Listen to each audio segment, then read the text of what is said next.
Abandoned alien girl watched a human turn rocks into a fortress and break elites with bare hands. The desert was wide, endless. Hot winds blew across the dead land. Sharp rocks cut through broken buildings. Metal scraps from old spaceships lay, scattered. The sun was cruel. It burned everything. In the middle of this dead place, a young alien girl moved slowly. Her skin was pale blue, her body weak, and her clothes torn. She looked like she hadn't eaten in days. Her name was Yilari. She had no family, no home, no food, no hope. She hid behind broken walls and old wreckage. She walked only at night and rested during the day, trying to avoid patrols. Drones still searched the area sometimes. Not to help, but to catch survivors. Yilari had survived the war, but survival didn't feel like living. She was always afraid, always hungry, always alone. One day, as the sun rose again, she saw something strange. Far, away beyond a rusted shuttle, someone was moving. She froze. Was it a soldier, a scavenger, or a slaver?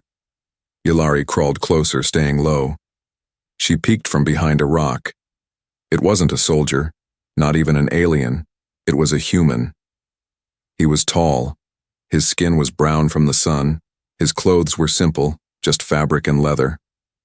But what shocked her the most was what he was doing. He was building something. The man moved stones and stacked them. He used metal parts from the broken ships. He worked silently, with strong hands. He didn't seem scared, not even careful. He acted like this place belonged to him. Yilari watched for hours. He made a small wall from rocks. Then he used a bent ship door for a roof. It wasn't much, but it looked like a shelter. He even lit a fire inside using sticks and dry grass. Yilari's stomach growled loudly. She hadn't eaten for 3 days. She quickly covered her mouth, afraid he heard her, but it was too late. The man looked up. His eyes locked with hers. Yilari froze. She wanted to run, but her legs wouldn't move. The man didn't grab a weapon, he didn't shout, he just smiled. Then he picked up a small metal bowl, scooped something from a pot over the fire, and placed it on a flat rock. He didn't speak. He just sat down by the fire, back turned to her. Yilari was confused. Was this a trap? She waited for 5 minutes, 10. Nothing happened. The smell from the bowl reached her. It wasn't alien food, but it was warm. She couldn't help it anymore. Slowly, carefully, she walked to the bowl and picked it up. It was a thick soup. Strange color, but it tasted safe. She ate all of it. Fast. The man still didn't speak. After a while, she sat a few feet from him. Silent. Name's Mason, the man finally said, still staring at the fire. She didn't answer. You don't have to talk, he added. Just rest. Yilari looked at him carefully. He looked rough, but not cruel. His hands had cuts. His face had a scar near his eye. He didn't carry high-tech gear, just tools, ropes, and a heavy belt. Why, are you here? She asked softly in broken galactic standard. He shrugged. Needed a quiet place. Got tired of cities. You built this? She asked, pointing to the stone shelter. Not much yet, just the start. Yilari's eyes widened. No machines, no drones, just one man. Building from dust. You're not afraid? Of what? Raiders. Drones. Slavers. I've faced worse. Yilari didn't believe him, but part of her wanted to. You got a name? Mason asked. Yilari. All right, Yilari. You hungry again? She nodded. He handed her another bowl. This time, he smiled wider. You eat, I build. As the sun dropped and stars filled the sky, Yilari sat near the fire. For the first time in months, she felt a little warm inside. Not from the soup, but from something else. Safety. Maybe. She watched as Mason began lifting stones again, setting up more parts for the shelter. He moved like he had done this 100 times. And when he glanced back and saw her watching, he said only one thing.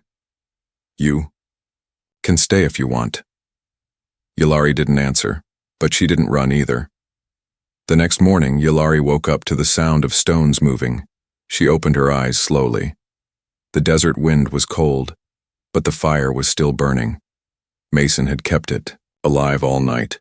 She was wrapped in an old blanket she didn't remember taking. Mason must have put it over her while she slept. She had not slept that peacefully in months. She turned her head. Mason was already working. He was lifting heavy stones, placing them carefully, one by one. His hands were dusty, his back bent, but he didn't stop. The wall he started yesterday was taller now, stronger. Yulari sat up, watching in silence. There were no machines, no tools with power, just his hands, his strength. It didn't make sense. Why would a human build something in the middle of a dead desert, and for her? He didn't even know her. "Why are you doing this?" she finally asked. Mason didn't look back. "Because it needs to be done." "For who?" "For anyone who needs it," Yulari frowned. She had never heard something like that before. On her planet, people did things only for profit. Or power. Never just because. Mason walked over and handed her a chunk of dry bread and a bottle of water. Then he sat beside her. "You ever built something?" he asked. She shook her head. "No, I only ever ran. From drones, from slavers, from soldiers." "Then maybe it's time to stop running," he said. Yulari didn't reply. After they ate, Mason showed her how to place the stones. Not too loose. Not too tight. Let the wind pass, but not the cold. He used bits of melted ship metal to hold them in place. She tried, failed, tried again. He didn't laugh. Didn't scold. He just smiled and said, "You'll get it." By midday, a new corner of the shelter was ready. Yulari felt something strange. Pride. She had helped build a wall. A small one, but it was real and strong. But peace in the desert never lasted long. Just as the sun dropped low, a loud hum shook the air. Yulari's eyes went wide. "That sound—" Mason stopped moving. He stood still. From the far hill, two glowing orbs appeared, hoverbikes. Fast, military type. Yulari's hands trembled. "Raiders!" Mason didn't move. The bikes came closer. Dust rose behind them. Two alien figures sat on them, tall, armored, faces hidden behind black visors. Elite raiders, well-trained, well-armed. They stopped 50 feet away. One raised a voice deep and cruel. "Step away from the girl, human. She has a price." Mason stepped forward, calm. Yulari grabbed his arm. "No, they'll kill you." He looked at her, voice low. "Then they'll try." He turned toward the boulder near the fire, the same one he had placed there earlier.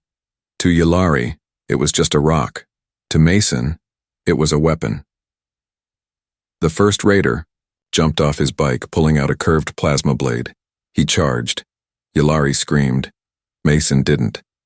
He stepped aside, grabbed the boulder with both hands, and with one powerful twist of his body, he threw it.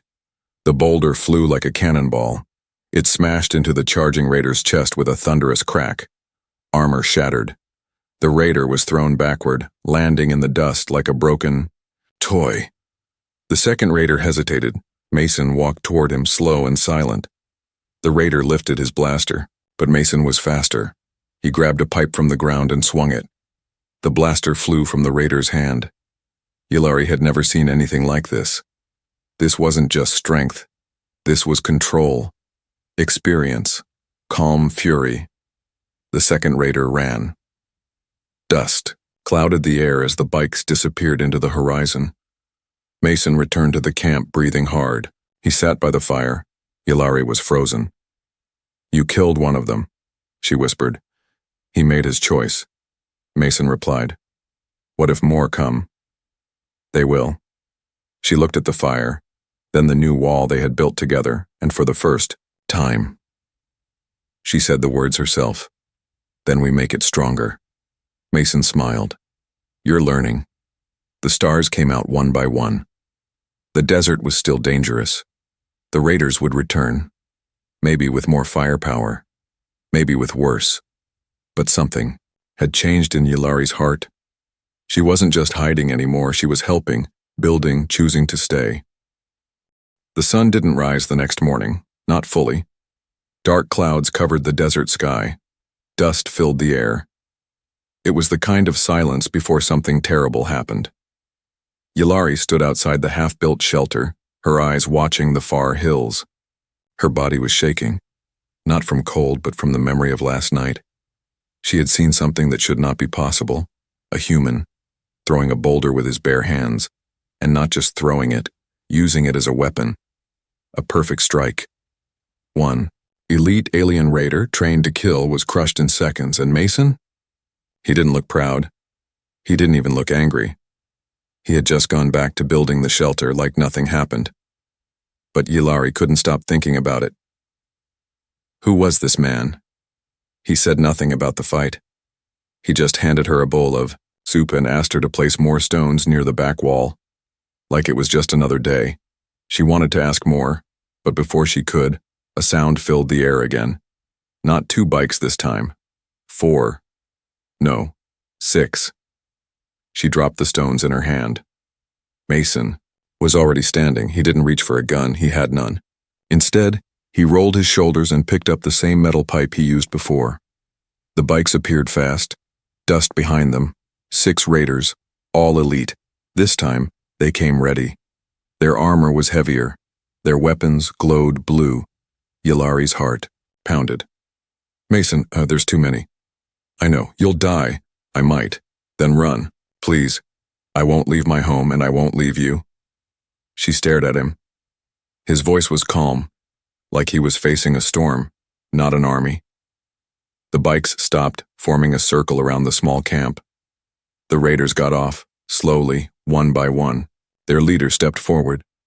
He was taller than the others, his armor black and red, a helmet with 3 eyes glowing. You killed my brother, the leader growled. Mason said nothing. I'll make you watch as we break her, he pointed, at Yulari, then bury you under your rocks. Yulari felt her legs weaken. Mason finally spoke. You want her? He stepped forward. Come and take her. The leader raised his hand. 2 raiders rushed forward. Mason didn't move. He waited until they were 5 steps away. Then he bent, grabbed a rock, not the boulder this time, but a sharp one, and hurled it with speed. It hit the first raider in the faceplate. The second leapt toward him, but Mason met him head-on. A brutal swing of the pipe cracked the raider's arm. The alien screamed. Before he could fall, Mason shoved him into the burning fire pit. Smoke and flame burst up. The camp exploded into chaos. Yulari ducked behind the wall. Blaster shots flew. Mason didn't use cover. He used the ground. He dropped, rolled, grabbed a shield plate from the wreckage and charged. A blaster hit the metal, sparks flying. He slammed the shield into a raider, sending him flying into the rocky wall Yulari had helped build. The wall didn't break. It held. Yulari realized this was not just protection, it was a trap. Mason had built the camp like a battlefield. Rocks were placed not just for shelter, but to slow enemies. Paths were tight. No space for the raiders to move as a team. One by one they fell, caught by terrain, hit by traps made of wire and hooks. Yulari crawled out, saw one raider trying to sneak around. She grabbed a heavy stick and swung. It hit his leg. He turned. Roaring, she fell back, but a stone smashed into his head from above. Mason stood behind her. You're learning fast, he said, helping her up. I was scared, she whispered. Good. Fear keeps you sharp, but never let it stop you. Only one raider remained now. The leader. His eyes glowed with rage. He charged with a double blade faster than the rest. He slashed. Mason dodged. Another slash. Mason blocked with his arm. Blood. The third swing came straight at his chest. And stopped. Yulari had stabbed the leader from behind with a piece of burning metal. The alien gasped, then fell. Silence. Only wind remained. Mason dropped to his knees. Breathing hard, Yulari grabbed his arm, wrapping it quickly with cloth. "You're bleeding. I'll live," he said with a small smile. She looked around. 6 elite raiders, all defeated. 1 human, 1 alien girl, and a shelter made of stone and fire. Yulari whispered, "You didn't build this just to survive, did you?" Mason looked up at the sky. "I built it so no one would be alone again." The bodies were gone. Mason had burned them before the sun came up. No trophies, no warnings, just smoke, wind, and silence. Yulari sat by the fire, hugging her knees. The battle was over. But her thoughts were louder now than the raiders ever were. She had seen death before. On her planet, in slave camps, in escape pods floating through space. But this time something had changed. This time she had fought back and she had won. With him. Mason stood by the wall, fixing the damage from the fight. One arm was wrapped tightly in bandages. The cut had been deep, but he didn't slow down. He worked like pain didn't matter. Yulari watched him for a long time. Then she spoke. "I never thought I'd see someone like you." Mason paused. "Someone like me?" he asked without looking. She nodded. "Someone who fights for others, without payment, without fear." Mason shrugged. "Maybe I'm just tired of watching the bad guys win." Yulari stood up slowly and walked toward him. "I want to tell you something," she said. Mason sat on a stone, wiping sweat from his face. "Go ahead." She sat across from him. Her voice was soft, almost shaking. "My planet was called Velzarian. Green skies, singing oceans. My family lived in a crystal city near the mountains. My father, he was a leader, a noble. People bowed to us." She stopped, took a breath. Mason waited. "I was next in line," she said, "to lead, to protect our people." He raised an eyebrow. "So, you're royalty?" "Was," she said. He said nothing. No jokes, no surprise. Just listened. Yulari continued, her voice colder now. "When the war came, my family made a deal. With slavers. They traded others to save themselves, even sent me to another planet, said it was protection." "But it wasn't?" Mason asked. "It was a trap. They sold me. Their own daughter." She looked away. "I was passed around. Used. Escaped once, got caught again. I stopped talking. Stopped hoping. I thought maybe if I became nothing, they'd leave me alone." Mason's hand tightened around the cloth in his lap. "But you escaped," he said. She nodded. "One night a ship crashed near the desert. I ran, hid in the wreckage, and ended up here." Mason looked into her eyes. "You're not nothing, Yulari. You're still here. That means something." She gave a bitter smile. "I'm just a broken girl with no name left." He stood up, walked a few steps, then came back with a smooth stone. On it, carved with a knife, was a small mark, a flame with a shield around it. He placed it in her hands. "What is this?" she asked. "A symbol I used when I was in the outer core. It means protection through fire." "You were a soldier?" "I was a rescuer," he said. "But too many times I showed up late. Too many times I found only bones." Yulari clutched. "The stone." "You're not late this time," she whispered. Mason smiled just a little. "You can still lead, you know," he said. "Not with crowns or power, but by standing, by building." Yulari looked at the shelter. It wasn't perfect. Some walls were broken. The roof leaked when it rained. But it was theirs. "I don't want to run anymore," she said. "Then don't," he answered. "We'll finish this place together, a real home. Then we'll teach others." "Others?" "There are more like you, Yulari. Lost, afraid. If they come here, we'll give them safety." She stared at him. "You'd do that? For strangers?" "I did it for you," he said. "Wasn't that enough reason?" Her eyes watered, but she didn't cry. Instead, she nodded. "Then I promise you," she said. No matter who comes, I won't run again. Just then, the wind shifted. A strange sound echoed in the sky. Yulari and Mason both turned. Far above, a sleek black ship floated in the clouds. No lights, no engines. Silent, but watching. More trouble? Yulari asked. Maybe, Mason said, already grabbing tools and placing traps. She didn't panic, she didn't hide. This time she walked beside him and began building again.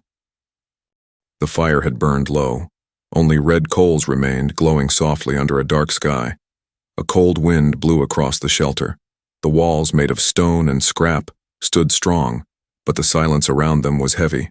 Yulari couldn't sleep, not because of nightmares, but because something felt wrong. She sat up slowly, her alien eyes adjusting to the dark. Mason was asleep near the back wall, his chest rising and falling slowly.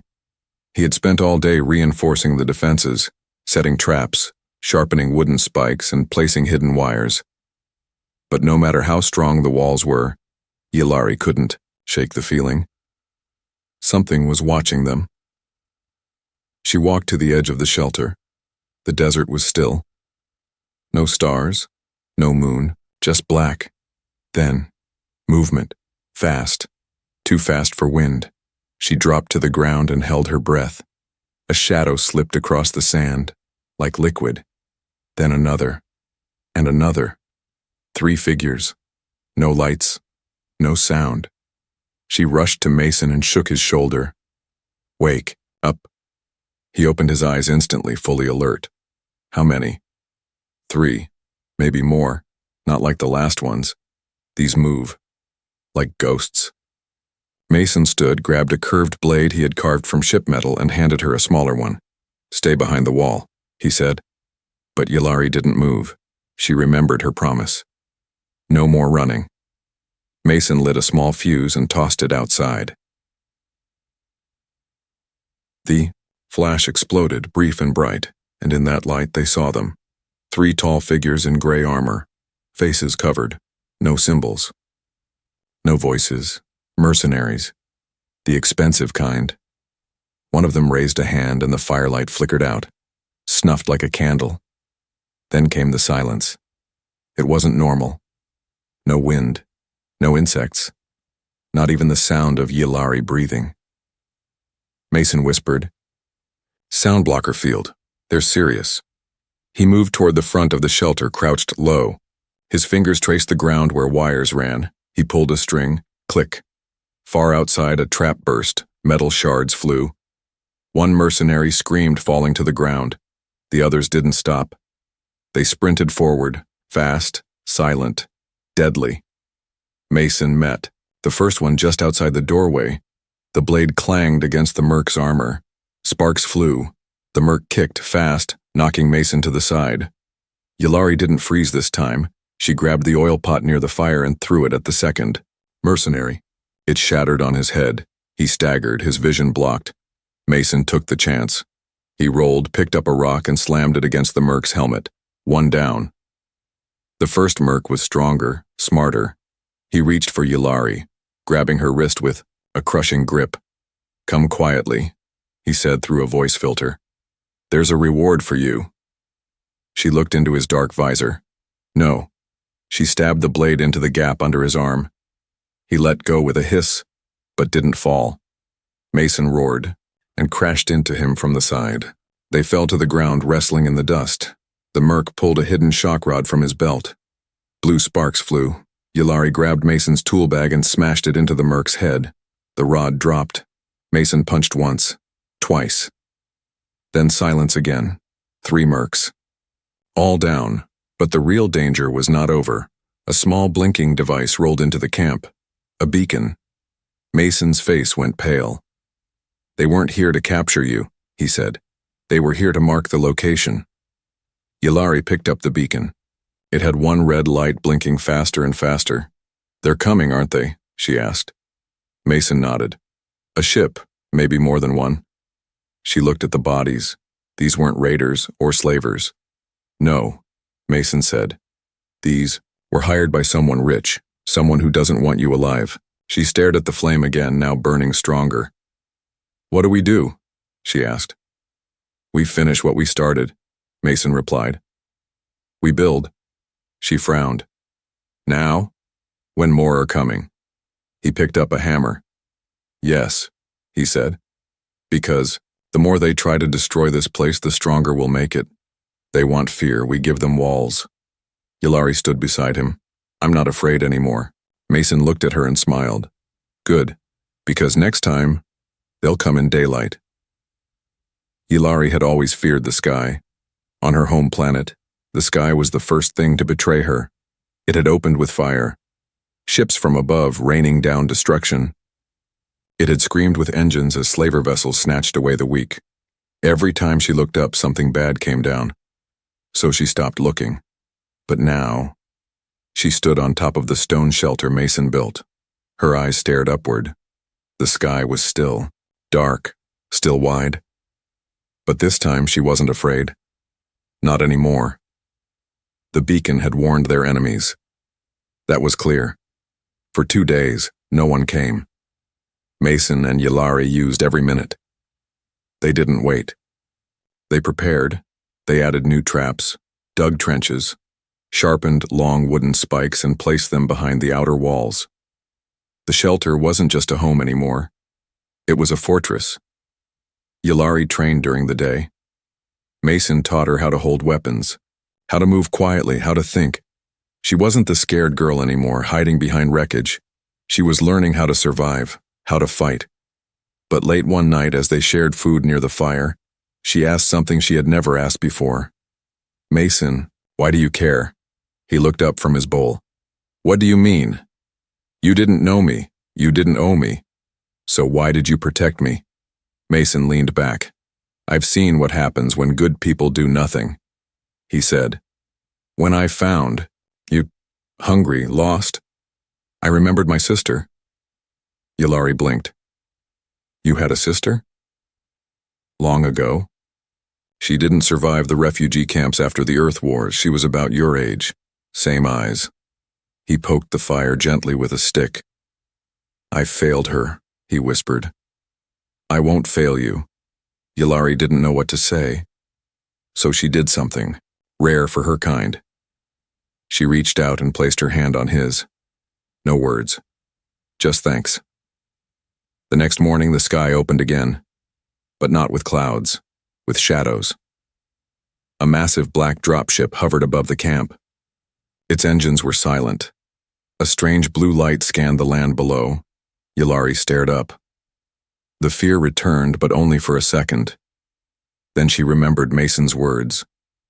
"Fear keeps you sharp, but don't let it stop you." She tightened her grip. On the spear in her hand, the ship released 4 smaller units, fast pods. They landed far from the shelter, raising dust. From them came 6 armored soldiers. Unlike the raiders or mercs before, these ones were covered in full exosuits, military grade. The kind used only by the galaxy's richest nobles. Yulari's blood turned cold. She knew those colors, the golden mark on their chest. House Xelthora. Her old house. Her betrayers. She whispered. "They sent elite retrieval units. They want me alive." "For a trial?" Mason asked. "No," she replied. "For a public execution." Mason handed her a second blade. "Then we make sure they fail." The attackers moved in tight formation. 2 up front, 2 flanking, 2 covering from behind. Smart, but Mason was smarter. As they neared the first trench, 1 soldier dropped into it, too clean. He laughed until the floor snapped open, and he fell, straight into a spike pit. Screams echoed. The others paused. Too late, Yulari triggered the side trap. Metal spikes fired from the walls. Another fell. Mason charged from the rear, slamming one with a burning shield. The armor held, but the heat cracked it. The 4th soldier turned and raised a shock cannon. Yulari was faster. She jumped from the wall and stabbed the cannon's fuel line. A blast knocked them both back. Smoke filled the air. 1 soldier remained. The commander. He marched through fire like a machine. He grabbed Mason by the neck and lifted him. "You are nothing," he hissed. Yulari rose, body shaking. Face bloody but eyes burning, she picked up a boulder like Mason had done, but her hands were smaller, weaker. Still she threw it with all her strength. It hit the commander's head. He staggered. Mason kicked hard. They both tackled him, together. The commander fell. Breathing heavy, Yulari stood above him, her hand still shaking. Mason got up slowly. "You did it?" She looked at the sky again, and this time she smiled. "I'm not afraid of it anymore." He looked at her, proud. "You shouldn't be, because now they should fear you." The desert was quiet again, but this silence was different. It was not the silence of fear. It was the silence after victory. Ashes from the last battle still floated in the wind. Broken armor, crushed weapons, and shattered pieces of pride lay scattered across the sand, and in the middle of it all stood Yulari, no longer the lost alien girl hiding in wreckage. She stood tall, blade in one hand, the commander's fallen banner in the other, the flag of House Xelthora, the house that betrayed her, the house she just defeated. Mason limped over, his arm in a sling, his shirt stained with dust and blood. But there was a smile on his face, a tired, proud smile. "You held your ground," he said.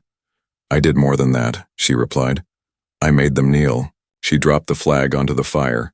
The gold symbol of her former house burned, cracked, gone. Mason sat down beside her. "It's over now," he said. "No," she said. "It's just beginning." In the days that followed, the wind changed. It no longer carried just dust, it carried stories. A girl who once had no home now defended one.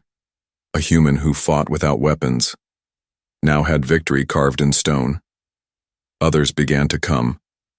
First, a hungry child from the edge of the ruins. Then a lost alien boy with broken wings. Then more. Runaways, broken soldiers, former slaves. They came one by one, drawn by whispers, drawn by hope. Yulari greeted each one with the same words, "You are safe now, help us build." And they did. The shelter became a village. The walls were raised higher. The traps were replaced with gates. The fire pit became a cooking circle. And at the center of it all, a statue made of rock and metal. Two figures stood side by side, a tall human holding a broken pipe and a young alien girl raising a flame. The people called it the Monument of Stone and Spirit. One night, as stars lit the sky, Mason sat on a small hill watching the lights of the new village below.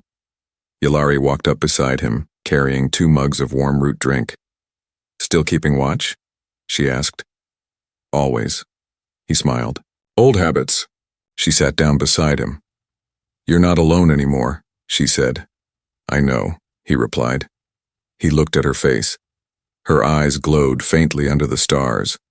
Not with fear, with strength, with something greater. "You've changed," he said. "I had to." "No," he said. "You chose to." She smiled. "There was a time I was afraid to look at the sky. Now, I want to rise into it." "You will," Mason said. "And when you do, you'll carry more than your past. You'll carry everyone. Here." She looked at him, her voice quiet. "What about you?" He didn't answer at first. Then he said, "I was meant to build something, not just walls, but people. You're that." In the distance, a signal light blinked in the sky. A ship. Not a threat this time. A visitor. Yulari stood. "I'll meet them." "Go." Mason nodded. She began walking down the hill but paused. "Mason?" "Yes?" "When the world tried to break me, you gave me tools instead of chains." She held up a small stone, the one he gave her long ago with the flame and shield carved into it. "I kept this. I want to pass it on now, to others who are lost." He nodded. "Then make more. Make thousands." She smiled and walked into the light.